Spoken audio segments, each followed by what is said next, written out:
Magandang araw, sambayan ng Pilipino. Magandang araw, mga kababayan. Kasama niyo po ngayon si Ka Eric sa isa na namang episode ng ating Balita at Talakayan.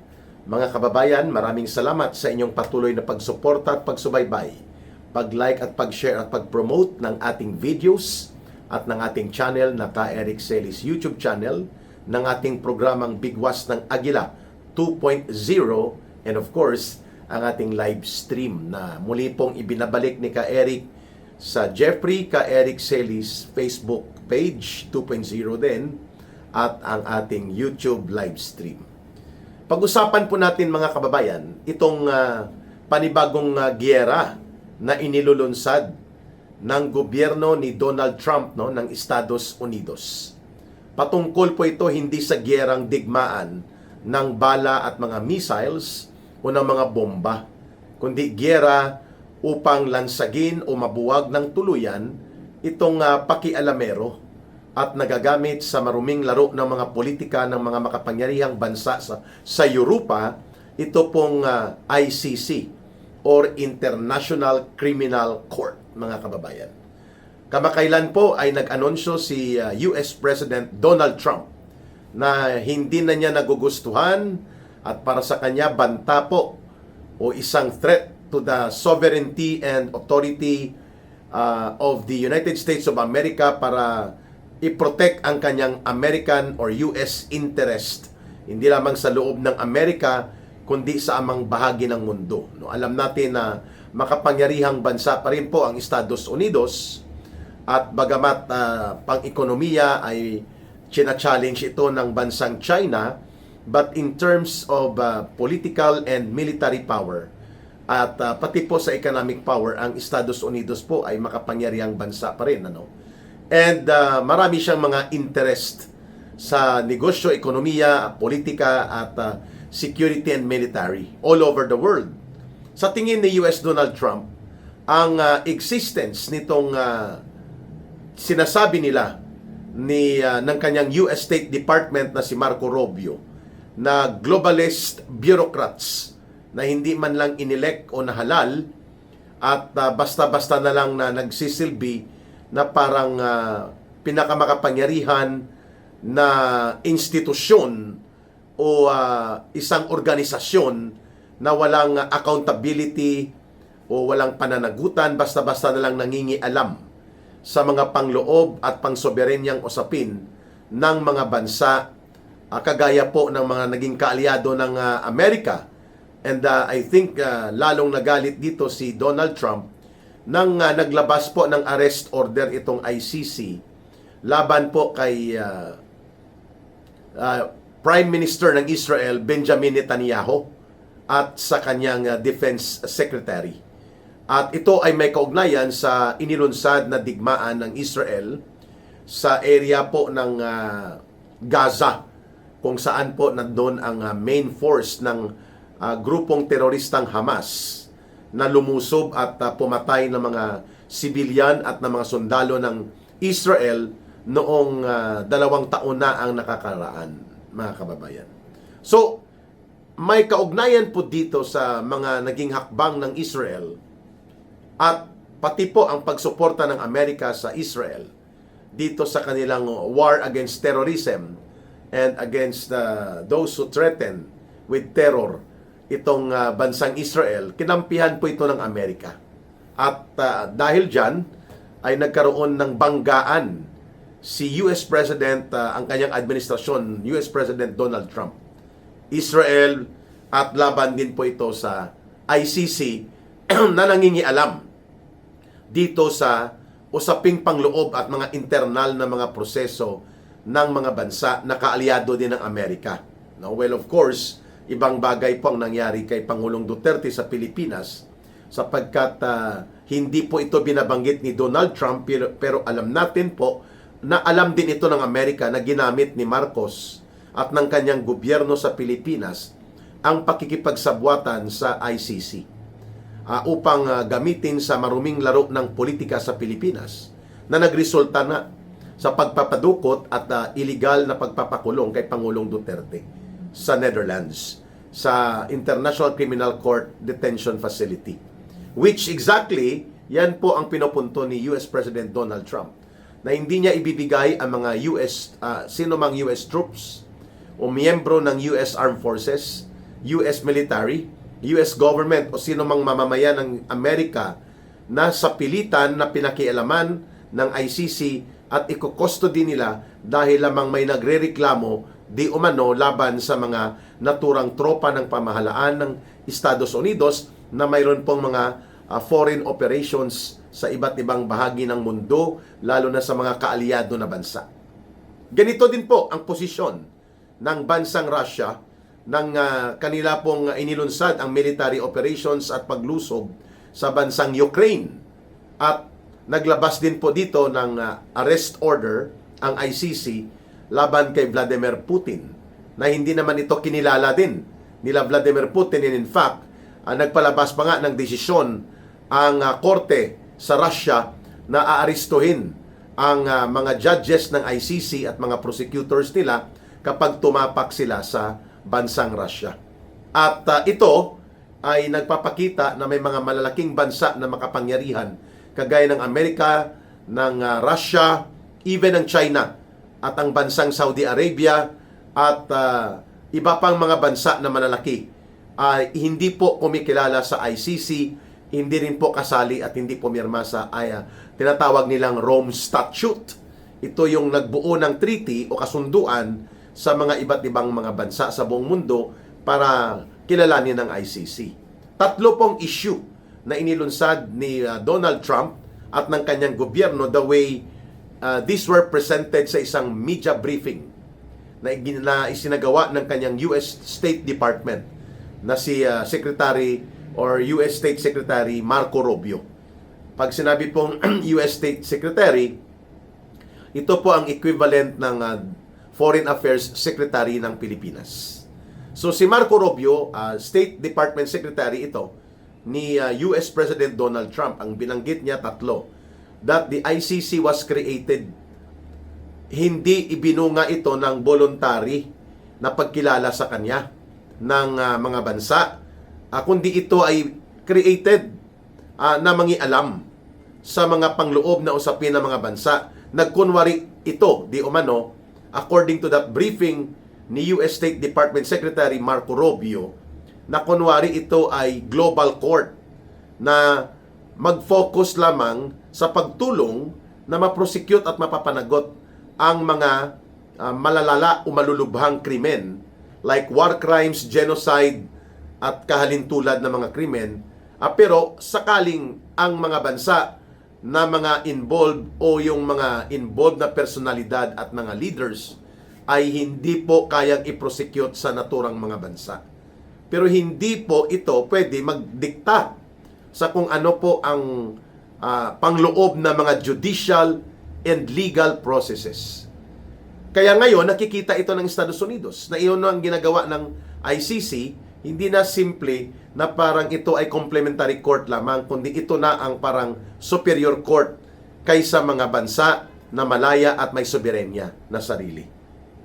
Number 2, binanggit ni Marco Rubio, at ito rin ang posisyon ni Donald Trump, that the ICC becomes an instrument of intervention at pati sa mga parang sindikato na politika ng mga makapangyarihang bansa sa Europa na ginagamit ito para ipangtakot, panggipit at supilin ang mga bansa na nangangailangan ng mga suporta, lalo na galing sa mga bansang kanluran at Europa, at ginagamit ang ICC sa mga bansa na hindi sumusunod o sumasang-ayon sa kagustuhan ng mga malalaking bansa sa Europa. Ang ICC ay parang pangtakot na.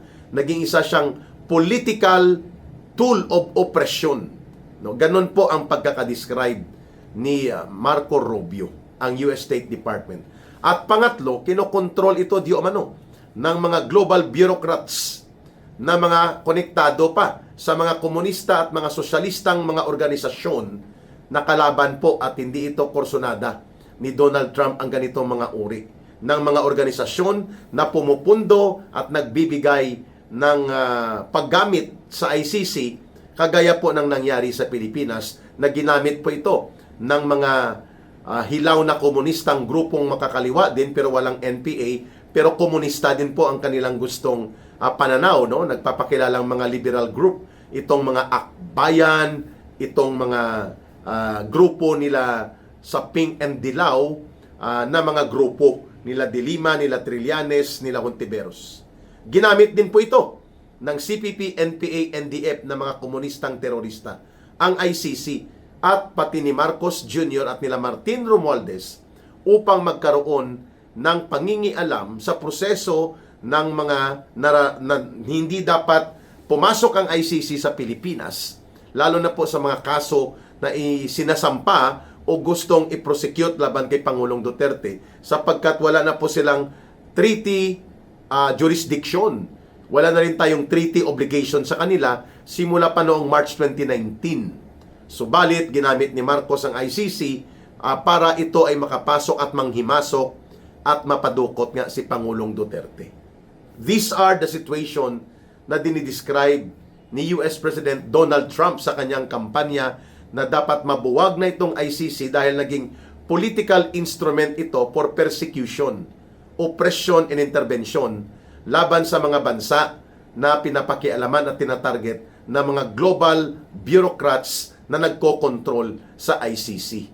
Ayun. Sabi pa nga ni Ginoong Marco Rubio, ang US State Department ng Amerika, hindi natin kilala sino ang namumuno ng ICC, ano po ang mga itsura at mga pangalan ng mga judges dito, ng mga prosecutors dito, at hindi na yon mahalaga kasi hindi naman sila dapat kinikilala na Global Superior Court that can impede or trample upon dito sa tinatawag na mga internal sovereign procedures and internal sovereign matters ng mga bansa.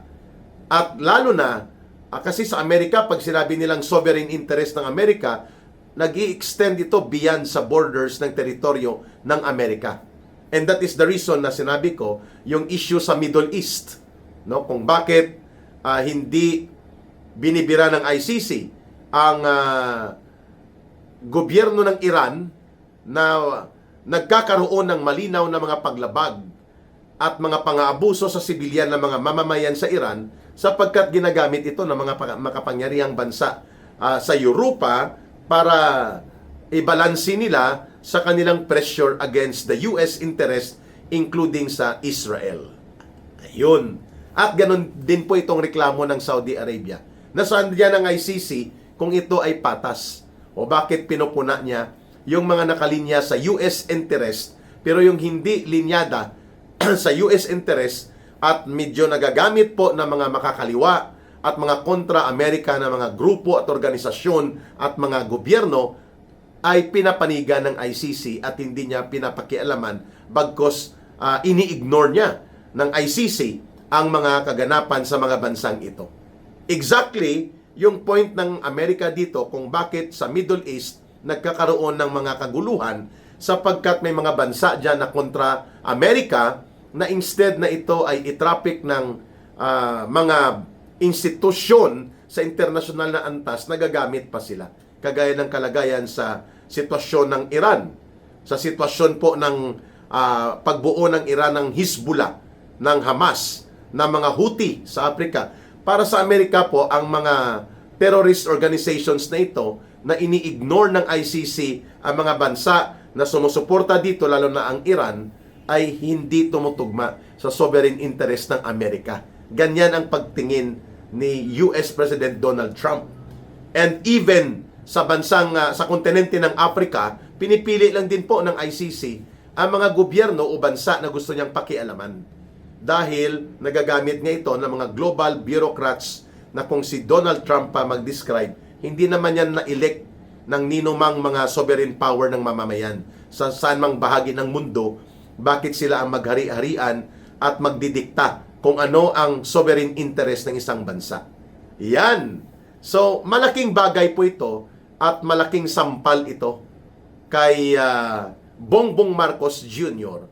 at sa kanyang mga tauhan na sip-sip sa Amerika, kagaya ni Gibo Teodoro, ang kanyang defense secretary, ang mga nag-operate gamit po ang ICC na nakipagsabwatan kina Trillanes, kina Hontiveros na grupo at sa mga komunista sa grupo po ng CPP, NPA, NDF Urban Operatives na mayroong international department na nakabase sa Netherlands, itong Communist Party of the Philippines International Department.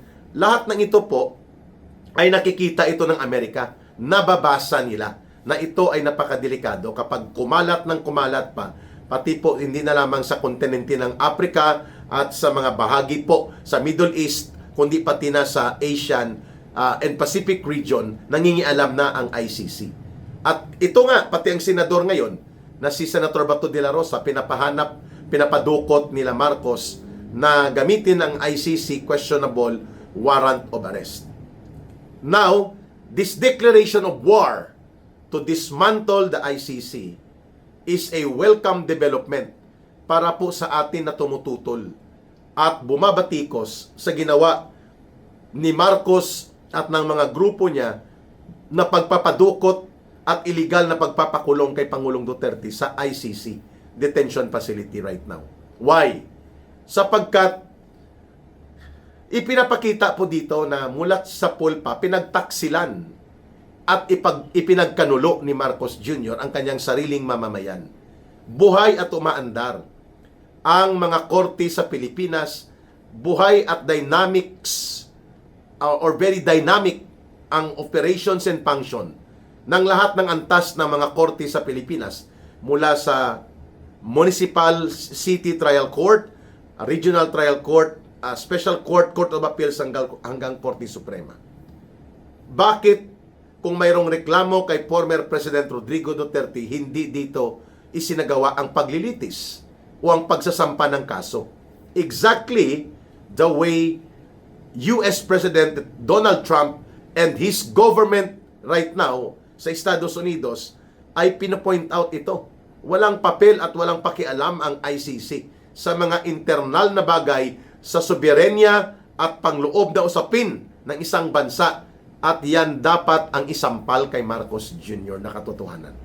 If they want to bring justice, itong gobyerno ni Marcos sa sinasabi nilang inabuso o naabuso, mga namatay at mga nabiktima sa war against drugs during the time of the former president, then dito nyo isampa ang kaso sa korte sa Pilipinas. Dahil functional ang korte, buo pa naman ang gobyerno, and besides, the ICC has already been a bogus entity in as far as our treaty obligation and treaty relations with this entity of ICC is concerned. Wala na po tayong obligasyon sa kanila at wala na rin silang dapat pangingialam na gagawin sa pangloob na mga bagay internal sa ating gobyerno at ating bansa, itong ICC. Pero kabaliktaran po ang ginagawa ni Marcos Jr. Kaya mukhang tatamaan dito sila Marcos Jr. at ang kagaya niya, kasi ang sabi ni Donald Trump, I will make sure kami sa Estados Unidos, sa Amerika, na ang mga kaalyado namin na tinutulungan namin sa seguridad, sa usapin ng ekonomiya at diplomatikong relasyon ay ikakampanya namin na huwag mag-cooperate o tumiwalag sa ICC at huwag kilalanin ng ICC. And ang Pilipinas po ay bahagi ng ganong definisyon na inilatag ni US President Donald Trump sa kanyang kampanya na mabubuwag at talagang dudurugin niya ang ICC, hindi lamang sa sakop ng Amerika, kundi pati na sa sakop ng interes at mga karelasyon o kaalyado at kadugtungan ng mga ugnayan ng American government right now. Yan po ay malinaw na binanggit ni US President Donald Trump. At pati ang mga pondo, pera, and even in the UN, ikakampanya ni US President Donald Trump yan. And I think dito po magkakasundo sila US President Donald Trump, si Russian President Vladimir Putin, at si Chinese President Xi Jinping, sapagkat itong tatlong makapangyarihan at malalakas na bansa sa buong mundo, pareho pong ayaw nila ang ganitong uri ng pag-iral ng institusyon o ng body known as ICC. Klaro yan, no? Kaya nga kung nanatili si Pangulong Duterte sa area ng Hong Kong or Macau, that time, last year, bago siya pinadukot ni Marcos noong March 2025 sa ICC na mga maskara, hindi po makukuha ng ICC si Pangulong Rodrigo Duterte. Hindi papayagan ng China ang ICC na manghimasok sa area ng Macau, ng Hong Kong o anumang bahagi ng teritoryo ng China. Clear yan. No? Yan din po ang posisyon ng Amerika, yan din po ang posisyon ng Russia. And even ang Israel nagsasabi, subukan yung arestuhin o kuhanin dito sa aming bansa o saan mang bahagi ng bansa si Prime Minister Benjamin Netanyahu o sino mang opisyal ng Israel at ng kanyang Defense and Security Forces, ay hindi kami papayag niyan. Ayan. So, pangatlong punto dito, the ICC has become a big-time political syndicate ng mga malalakas na bansa sa Europa at kanlurang bahagi ng mundo sapagkat ito ay hindi naman para sa katarungan talaga. Ang mga naglabi nitong ICC na makreate ito through the Rome Statute, malaking bahagi dyan noong 2000, 2001, 2002 ay ang operations ng International Communist Movement and their network of socialist communist organizations na naglabi sa mga bansa sa Europa, sa UN, para mabuo po ang Rome Statute na ito at nang sa ganon ay mabuo na rin ang ICC. Ganito po ang pattern ng International Solidarity Network Operations na ginagawa ng mga Communist Party organizations kagaya ng Communist Party of the Philippines na nagbuo pa ito ng mga communist movement including ang front organization nila sa international level, itong ILPS, International League of People's Struggles. Ngayon, malaking katanungan para sa Pilipinas. Ano magiging posisyon ng gobyerno ni Marcos Jr. na alam natin, tuta ito ng Amerika. Takot ito sa Amerika at naninikluhod ito kay Donald Trump o sino mang American president. Walang bayag ito si Marcos pagdating sa independent foreign policy. And besides, March 2019 pa ay epektibo na ang pagkakaroon natin ng withdrawal of membership and recognition of the Rome Statute and the ICC. Pero ngayon ibinabalik ni Marcos ito dahil nagagamit niya bilang pangtakot at panglatigo at pangipit niya sa mga kalaban sa politika the way he did it against former President Rodrigo Duterte and now against Senator Bato de la Rosa. Ngayon, so sabi ni Claire Castro, wala daw epekto sa atin ito, walang epekto ipupulong na o magpupulong na si US State Department Secretary Marco Rubio at si Philippine Ambassador to the US, yung second cousin ni Bongbong Marcos, na si Babes Romualdez. Di nga tog ngayon ang tuhod ni Bongbong Marcos Jr. Kasi sinabi nga ni US President Donald Trump na lahat ng kaalyado at kaibigan ng Amerika ay hihikayatin nila na kumampi sa posisyon nila na mabubuwag ang ICC at sasama sa kampanya nila na lansagin at buwagin ng tuluyan itong pakialamero at parang sindikato na operasyon at pag-iral ng International Criminal Court.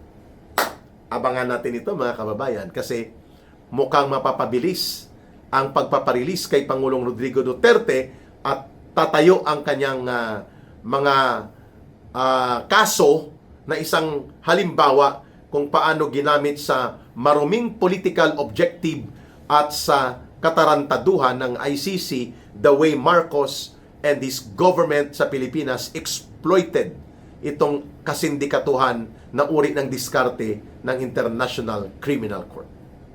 Mga kababayan, abangan po ninyo ang iba pang mga issue related dito sa panibagong digmaan na inilunsad ng Amerika para mabuwag at tuluyang malansag na itong ICC.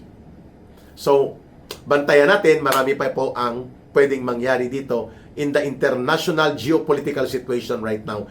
And maybe we can hear also solidarity position coming from China and Russia among other powerful countries na lumalaban din at hindi sumasang-ayon dito sa mga abuso at mga pangingialam na ginagawa nitong ICC.